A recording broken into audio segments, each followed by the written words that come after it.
Good evening and welcome back to the Riverdale Minyan Parent Parsha series, Parashat Beshalach. I want to wish everybody a Tu B'Shvat Sameach in addition to the upcoming Shabbat.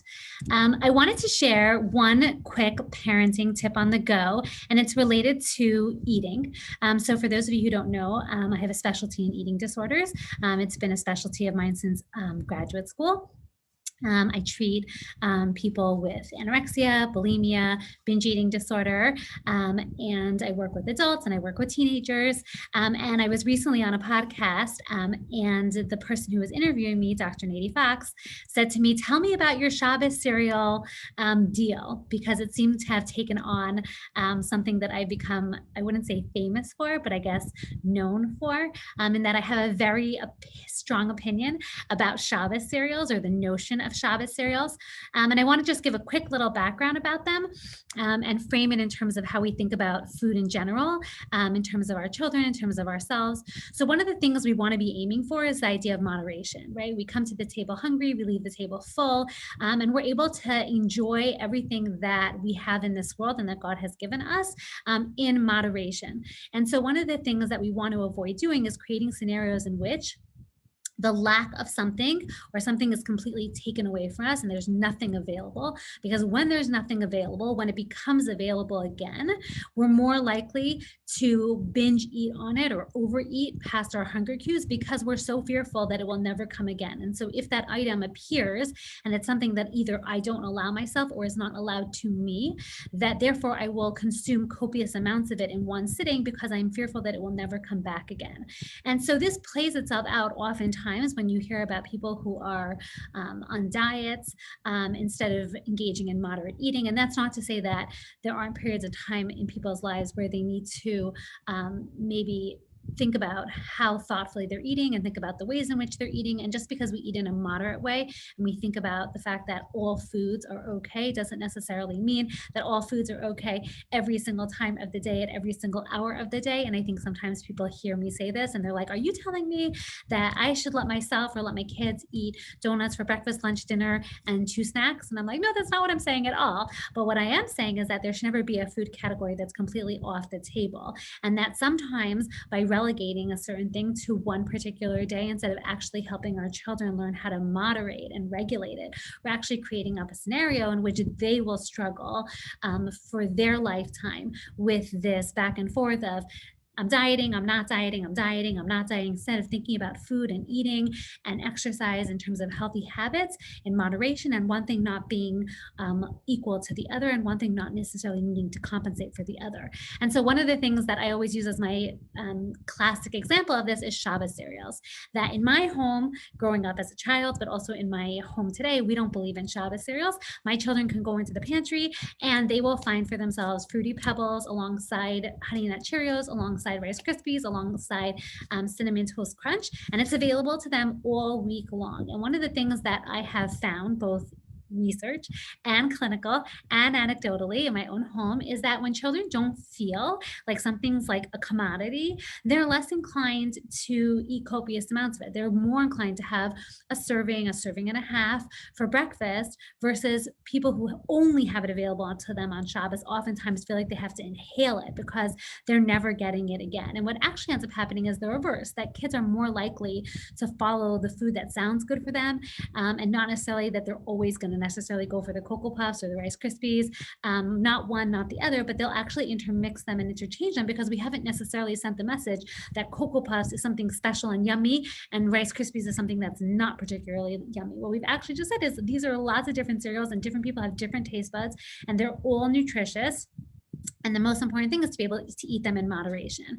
And I think this is really a critical piece of parenting and parenting with food. And I think it's particularly challenging for a lot of parents because they'll say to me, well, it's not even about my kids, it's just about me. It's like, I don't want this in the house because it's hard for me. And one thing that I kind of take a strong, hard line on is just because something is hard for you doesn't mean that you need to make it hard for your kids. And that just because food is a challenge for you in your life, you know how hard it is. And so maybe you want to do it better for your kids. And one way to do it better for your kids is, first of all, to work on being able to model for them moderate eating.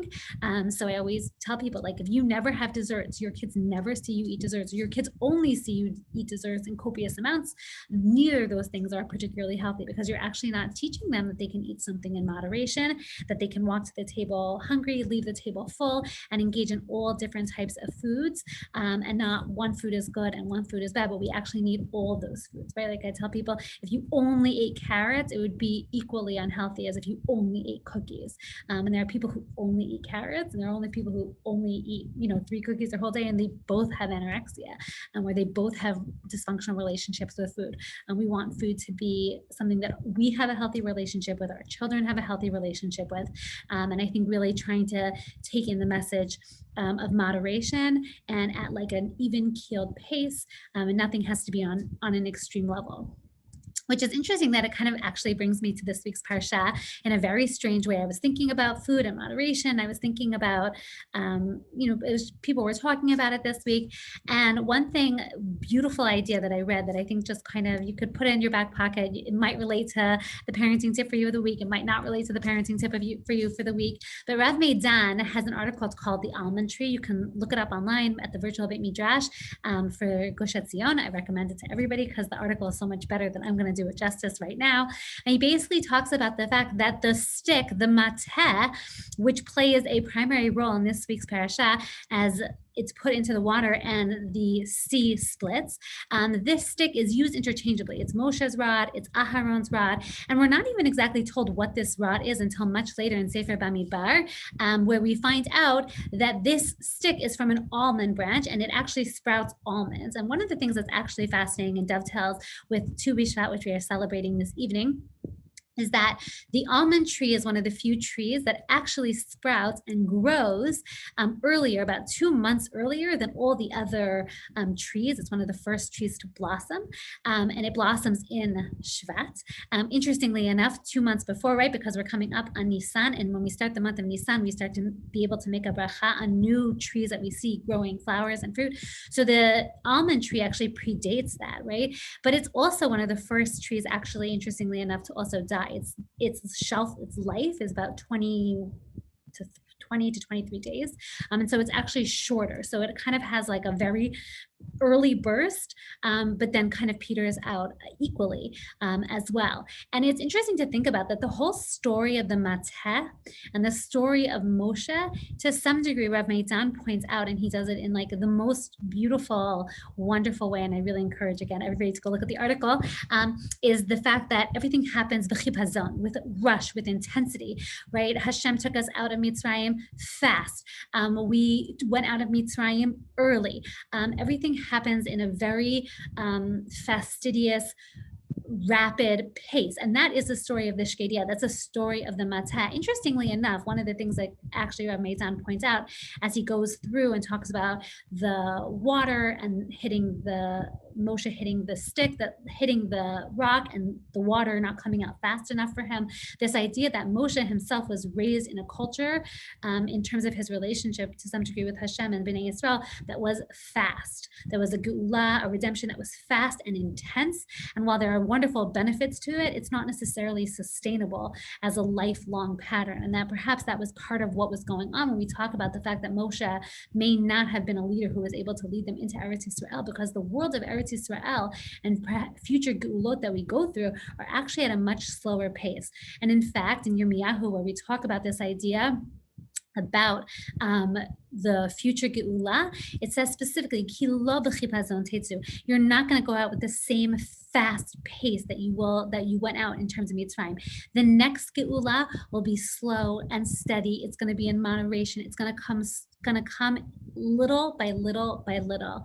And it just kind of made me think, he quotes it, but I happen to love this Gemara. It's the Gemara at the end of Makot. And it talks about the famous story when Rabbi Akiva is walking to the Kodesh Kadoshim, and when they get there, Kevan shehigiu lahar habayit ra'u shu'al sheyatza mibeit Kodesh Kadoshim, hitchilu hin bochin. Right, the Rabbanim that are with her, Rabbi Akiva, they start crying. They see a fox emerging out of the Beit HaMikdash, from the Kodesh Kadoshim, from the holiest part, and they're crying. Rabbi Akiva mitzachik. Rabbi Akiva is laughing. Amar la mipnei ma atem mitzachik. They said to him, "Why are you laughing?" Amar lahem mipnei ma atem bochim. And he looks at them. He says, "Why are you crying?" Amru lo makom shekatuv bo v'hazar hakarav yumad achshav shuolim holchim bo v'lo nivchad. They said to him, "How is this possible that you could see a fox emerging from the holiest place possible and not be in tears?" And so what he explains to them, he says, "Amar lahem lekachani matzchik." Let me explain to you why I'm laughing. And he goes through and basically describes to them the two different nivuot of Uriah HaKohen and Zechariah ben Brachia. And he basically articulates that in order for one nivuah to happen, the other nivuah has to happen. In order for there to be Geula, we have to also have the ultimate devastation. And so when I see the Shu'ah, when I see this fox emerging from the Beit HaMikdash, I understand that we're in the middle of a process of Geula. And sometimes Geula happens fast, like it did at the time of when we left Mitzrayim, but sometimes Geula happens slowly and in moderation, and that's how life is, and really being able to tolerate and appreciate the little. He also, Rav Meidan, points out this idea that Rabbi Akiva, when he was first learning Torah, was watching water drip from a well, little by little, and slowly over time it eroded the stone. This idea that so many wonderful things happen just slowly, and it requires patience, it requires moderation. Even when we want to push fast and be all in and have it happen all right now, that it's taking in and trying to appreciate the beauty of the slow pace of the la'at, and really trying to incorporate that in our lives, whether it's with food, whether it's with parenting, whether it's the way in which we engage with our families and our spouses, and recognizing that sometimes fast feels better, and it can be amazing and excellent as a source of great miracle, but it's also outside of teva, it's outside of nature, and natural nature requires us to look at things slowly and with moderation and realize change is slow and our relationships are slow, and that's okay, and that's beautiful, and that's the way that it was meant to be. Parsha Treats. Okay, guys, it's starting to get sticky. Like once we hit Parsha, I think that's like the next couple of Parsha, we're like totally fine, and then we're gonna like hit creative land. So first of all, I want to give a good shout out to Dr. Yardena Osban Glazer. So she always, every year on this Shabbat, she always makes her bird challahs for the man. So this Parsha is actually jam-packed. Like you naturally think Beshalach and you go straight in to Kriyat Yam Suf. Which I did, I think last year when I did the brownies, and you could see like I was clearly short for time, which is why I love this. I took a Duncan Hines, I dumped it, and then I had I must have had these lying around the house. I put some of the Yam Suf and then put some like pre-cut out song notes and called it a day. I actually happen to love the birds. I think they're so cute. I think they're so sweet, and I don't think that they look particularly hard. So if you're a natural challah maker, instead of making your challahs, all you do is make basically a roll, because you see how it's coming out the top, and then you just pull the back strip a little bit further out, and then just kind of push it down with some forks. You could use raisins or chocolate chips for eyes. Somebody said they use like seeds for nose, but you could really play around with it. There's also a lot of easy, fun things to do in terms of Kriyat Yam Suf. I love the graham cracker. It's easy, and it can be done by anybody. It doesn't take too much advanced planning because it's a graham cracker, and it is frosting that you purchased with some cute little fishies. You could also use even like gummy fishies, which is a big fan favorite in my house.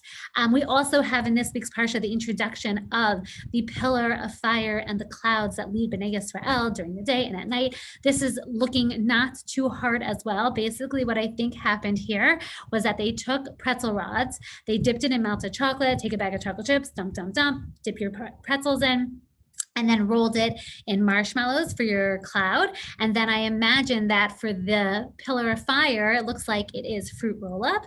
And so you could probably just either wrap the fruit roll-up around it because it's sticky. And if you really were nervous that it was going to fall off, again, I'm all about that pre-made frosting. Go in, grab it, and make it a day.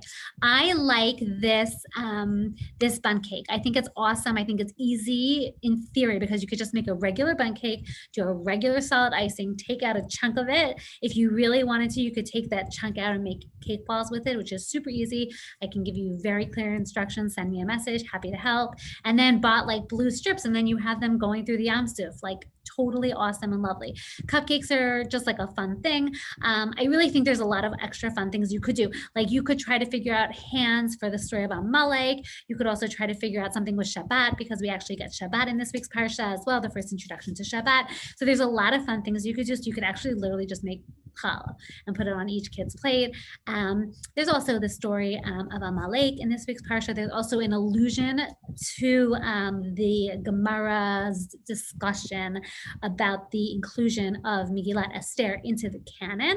So if you really wanted to like go a little more esoteric and give your kids like a little bit of something to think about, you could do anything that you have related to Purim. You put mass as like on the tables and see if they could figure it out. Anything that gets our kids' brains going. Like for in our home, like we like dessert and I like baking, but it doesn't have to be that. It's actually just about thinking about a trigger that's going to get your kids thinking about the Parsha in a different way. And so that's going to be different based on where your kids' ages are at and how much you want them to have a give me versus not. So good luck. I can't wait to see what you make.